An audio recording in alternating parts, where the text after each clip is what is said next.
صباح الخير. يعني انا مش عارف، انا كاهلاوي انا مكسبي 3 نقاط. انت كزمالك، ايه المكاسب اللي انت استفدتها من ان انت ما رحت عدم مواجهتك ان انت ما رحتش المباراه؟ يعني انا عاوز نعرف، يعني مالكش مكاسب نهائي. اولا، خساره 3 نقاط. ثانيا، خساره 3 نقط تانيين اخر الدوري. وانا شايف من وجهة نظري ان لازم تكون يعني اكتر من كده.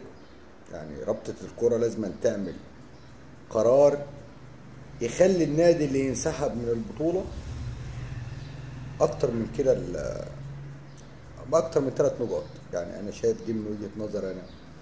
لكن تعالى نتكلم مثلا على يعني البيان اللي بعتته رابطة الأندية للأهلي. الأهلي يهزم الزمالك لظروف قهرية. وميدو علق على الحتة ديت، قال إيه؟ يعني ميدو فتح، يعني قال حاجة تكسف.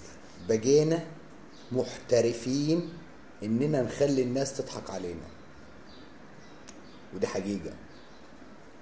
يعني أنا يعني مش عارف نقول لك إيه غير إن أنت يعني ليه؟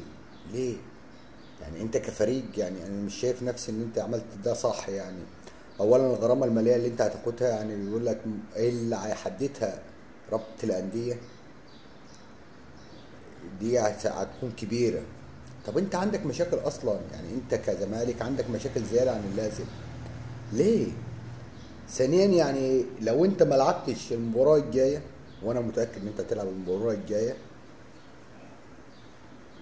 اه، هيعتبر الزمالك ان هو انسحب من الدوري، وتتلغي كل النتائج المباراة في الدور الاول.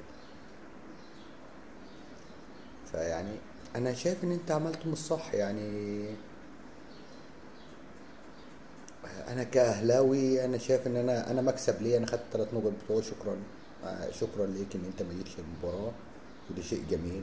لكن انت كزمالك انت مش مستفاد. انت عندك مشاكل اكتر. يعني انت عندك مشاكل مع الكاف، عندك مشاكل في القيد، عندك مشاكل كتير، عندك مشاكل في الماليه، عندك مشاكل مع ان انت ما خلصتش لسه مساعدين فيريرا. يعني طب انت بتزود مشاكل على مشاكلك، يعني انت معاك فلوس للحياة ديت. يعني انت كنادي عندك امكانيات مالية ان انت تسد الحياة اللي عندك ديت عشان تزود على نفسك مشاكل مالية اكتر. انا عارف ان الزمالك عنده مشاكل مالية ياما، واخرها الكاف اللي بعتت تقول له انا عاوزه فلوس المساعدين بتاع فريرا. طب انت في ايه؟ ما هو انت دي مشاكل كلها، كل دي مشاكل عندك، بتزود على نفسك مشاكل مالية كمان. يعني بس هي كلمة ميدو عجبتني يعني. وأتمنى إن يبقى في تطوير أحسن للكورة عندنا في مصر. بس أتمنى إن هي ما تبقاش 3 نقط خصم في آخر الدوري. أتمنى يبقى في قرارات حازمة عشان خاطر أي حد. هو مفيش حد بينسحب من المباراة إلا الزمالك يعني، ودي مش أول مرة يعمل كده. الله المستعان.